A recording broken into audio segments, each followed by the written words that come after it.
Today on Minebusters, the most dangerous block in Minecraft, the gold block. But what makes it so dangerous? Then we look at the most useless biome in Minecraft.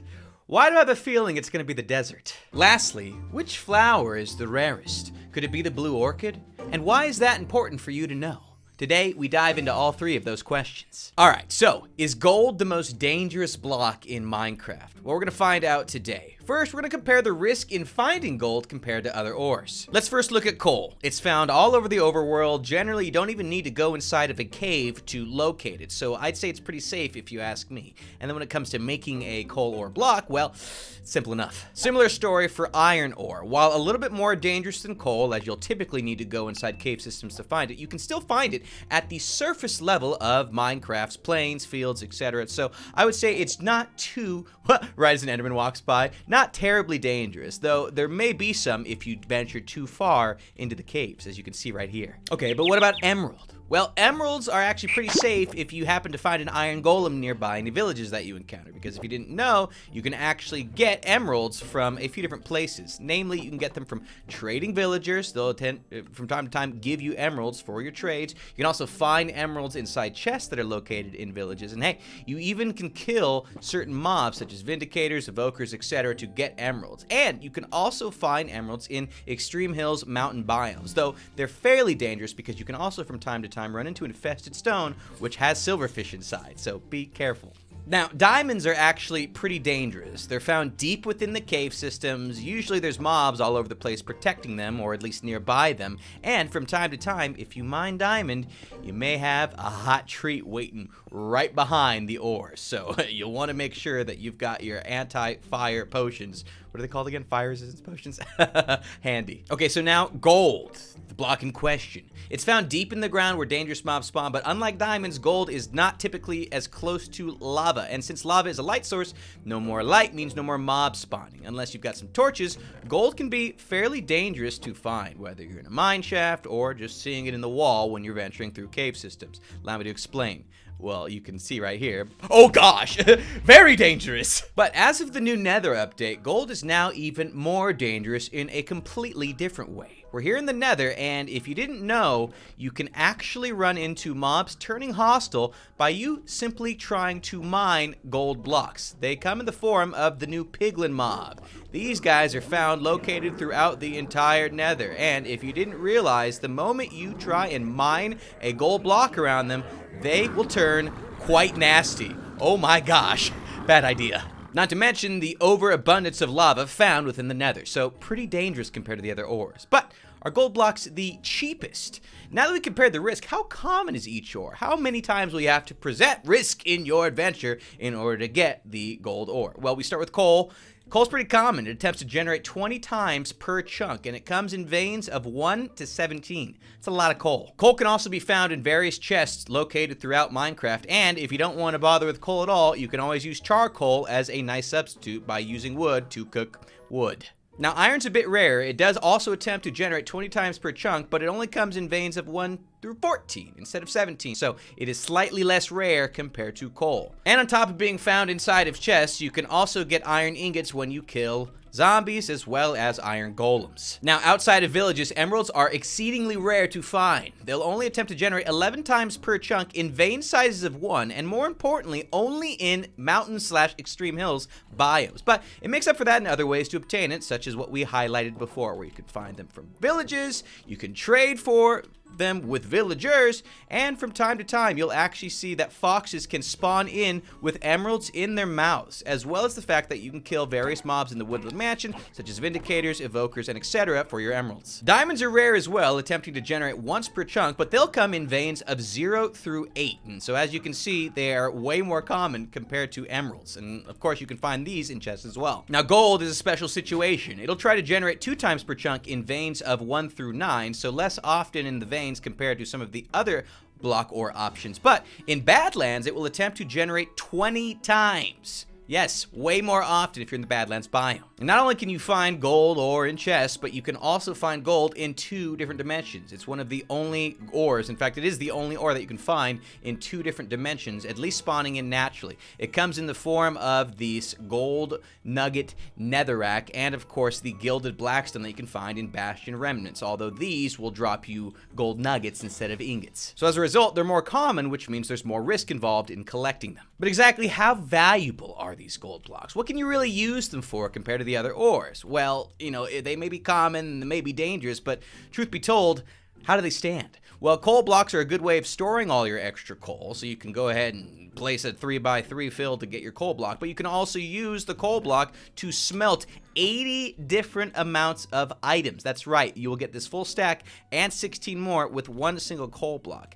And in addition to that, you can also use coal in various different recipes, such as the one seen here. So how about iron? Well, you've obviously got your iron block to store your extra iron, but there's lots of different things you can use it for, such as using this recipe to make an anvil, which is extremely useful when it comes to enchantments, repairing, things of that nature. But on top of that, you can also use iron blocks to summon in defense for your game in form of hired help, the iron golem. You can also use iron blocks to make a xylophone sound using the note block. And on top of that, get a load of all the different recipes you can make in-game that require iron ingots in order to create these things. It is extremely useful. Now for emeralds, outside of storing them in the form of blocks or trading with them, which in itself has a lot of use, you can get armor, tools, weapons, etc. using emerald trades, well, it doesn't have too much use outside of that, and I mean, I guess you could do another note block sound. Now, diamond blocks are pretty much only used for storage. You could use diamond blocks to power a beacon, but you could use any sort of ore block in order to power the beacon as well. So, not much point in using it. However, you can use the diamond for a lot of different recipes, including using diamond to make the new netherite gear, which is very useful in and of itself. Finally, our friend the gold block. They don't really do too much outside of their storage capacity when it comes to making it in block form. You could, of course, make lovely noises with the note block as well, and it does have its own fair share of recipes. Technically, netherite gear and armor also requires gold in order for it to be made, using that and combining with, you know, nether scrap, but, you know, outside the golden apple, you're not going to really be making too many gold tools and things of that nature. Now, gold is one of the most common and valuable things in the game, but it is still useful. It is dangerous to get, though, so what do you guys think? We move on. Now I have a bit of a hunch here, but I'm pretty sure the most useless biome in Minecraft is the desert. And so how barren exactly are desert biomes so that we can put that theory to the test? First, we're gonna check out the other biome options. Plains.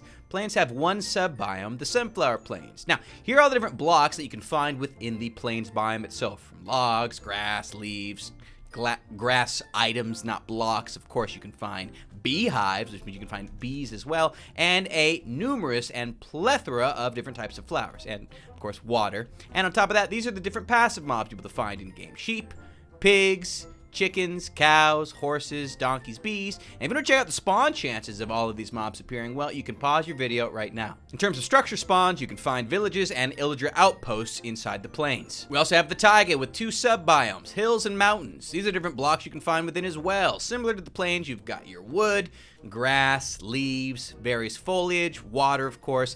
Less flowers than the other biome, but you can also find all of these different passive mobs as well: sheep, pigs, chickens, cows, wolves, rabbits, and foxes. Again, pause for the spawn rates. The structures found there match the ones in the plains as well. Well, how about the ocean? Well, the ocean has 8 sub-biomes. That's a lot. Deep, frozen, cold, deep cold, lukewarm, deep lukewarm, and the warm ocean biomes. And here's what you can find there. Water, of course, gravel, sand, dirt. You can also find a few different things, such as clay, magma blocks, obsidian, ice, snow, packed ice, and of course, blue ice. And in the water itself, you can find things such as, well, as you can see here, bubble columns. You can also find various underwater foliage, such as kelp, seagrass, different types of coral, and of course, the coral fan variants as well. All sorts. And you can find lots of different mobs there: dolphins, tropical fish, squids, pufferfish, cod, salmon, polar bears, as well as guardians and elder guardians. Structure-wise, you can also find ocean monuments, shipwrecks, underwater ruins as well. But now our friend, the desert. Well, deserts have 2 sub-biomes: hills and lakes.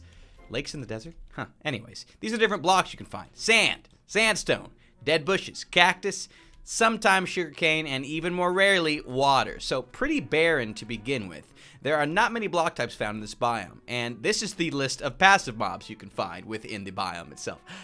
Rabbits. That's literally it. That's the only passive mob you can find. Now, in terms of structures, you can find fossils, desert wells, and desert pyramids, as well as villages and pillager outposts. So, deserts really are one of the most barren biomes in-game. Though, technically the void wins, as there's literally nothing in the void. No mobs, no structures, and just void air. Okay, so there's desert temples, but how good are desert temples? Let's compare the loot of other treasures we can find in other structures. First, we've got buried treasure. Here's an example of what you might find inside of a buried treasure chest. You can shuffle the loot and see here, or here's a look at all the different items that can appear in these chests. Various gems, a heart of the sea, fish, armor, weaponry, TNT, and prismarine crystals. How about the new ruined portals that came out in the Nether update? Well, you can find lots of different things. Glistering melon, you can find fire charges, flint and steel, enchanted gold gear, etc. And here's a complete list of all the different things you can find within. Ancient ocean ruins underwater have their own separate set of loot that you'll be able to have access to if you happen across them, sometimes containing enchanted books,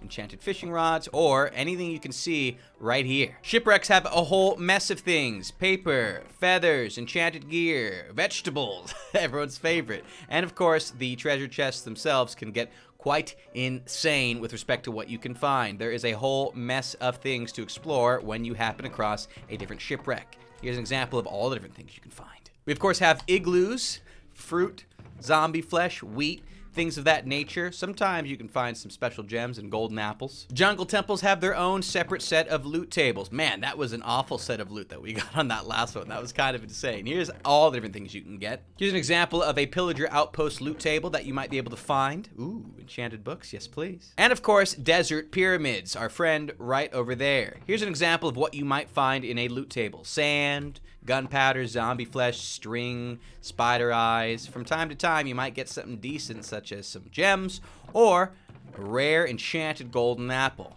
Now, there's something pretty good loot in here. Now, the really cool thing is that this is one of the few loot tables that will give you enchanted golden apples. Only dungeons, mineshaft mansions, and now ruined portals on top of the desert temple can get this very rare apple. But how hot is the desert biome? Well, we're going to find out right now. We're going to compare this to the temperature of some other biomes. We start with the plains. If you press your F3 screen, you can actually determine temperature by looking at the area that you happen to be in. Now, the plains have a temperature of 0.8. This is part of the temperate/lush category. It rains here a lot and foliage is light green. Badlands have a temperature of 2. This is the warm, dry biome category, and it's actually the hottest temperature value in the game. It doesn't rain there, foliage is darker, and the water tends to be brighter in the Badlands. You can't see it here, but in the Badlands biome, foliage is brown. And not only that, but snow golems, they don't stand a chance. Savannas have a temperature of 1.2, which is also the dry and warm category, and like the rest of the dry warm biome, the foliage is olive in nature. The Nether Waste, aka the Nether, believe it or not, also has a temperature of 2.0, as hot as the Badlands, although unlike other